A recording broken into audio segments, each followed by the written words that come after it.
The vision of the Indian Bible College is to see Native America cease to be the mission field and mobilize into being a missions force, sending waves of Native missionaries around the world.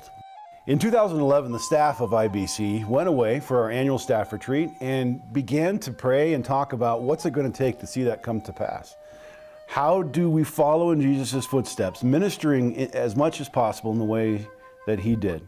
We reverse engineered back from that vision statement to 5 key core values that are all intensely biblical and intensely practical for Native Americans. So we're very purposeful at Indian Bible College, not just to teach these 5 core values, but to model them as well. We want students experiencing them, tasting and touching and feeling what it looks like to live ministry and life in a Jesus-like way. Mature churches should be meeting their own financial needs, supporting their own leadership, and instead of receiving mission support, should be primarily generating it for others. If values 1 through 4 are in a healthy operation over an extended period of time, self-sufficiency should be the result. One of the main obstacles that hinder Native believers supporting their own churches and becoming missionaries is the issue of discipleship. A lot of Native believers don't see the importance of supporting their own church or supporting somebody from their church as missionaries. It's rare to have the Native single person or the Native couple that are willing to go out into the world as missionaries because the need is so great within the reservation. Training Native believers in job skills is so important. There is so much talent on the reservation with Native people. They're artistic, they're musical, they're just so gifted.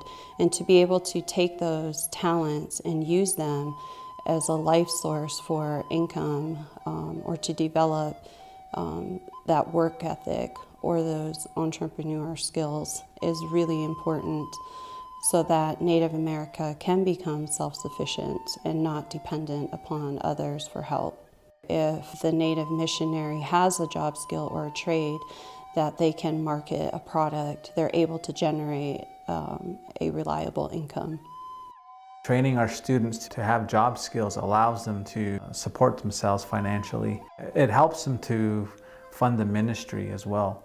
We have a program called Fifth Wind that allows students to learn different skills of carpentry and how do you turn their art skills into a small business.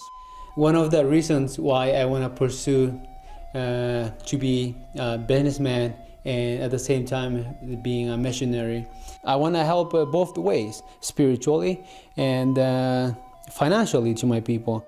One of the things that has excited me at IBC has been to see this focus on interdependency and self-sufficiency for each and every student. And I think the way that I've seen it specifically applied is that we're not encouraging students to necessarily start their own ministry and build their own little kingdom. Maybe God will ask them to pioneer something, but at the same time to come alongside existing ministries, to be a partner with other people, I think has been a really exciting thing and a very abnormal thing to see, especially in an academic institution. Usually it's equipping the person to almost be more of an individual rather than be a player in that community or a team member. I have such a passion to see Native believers be a part of the global work of mission.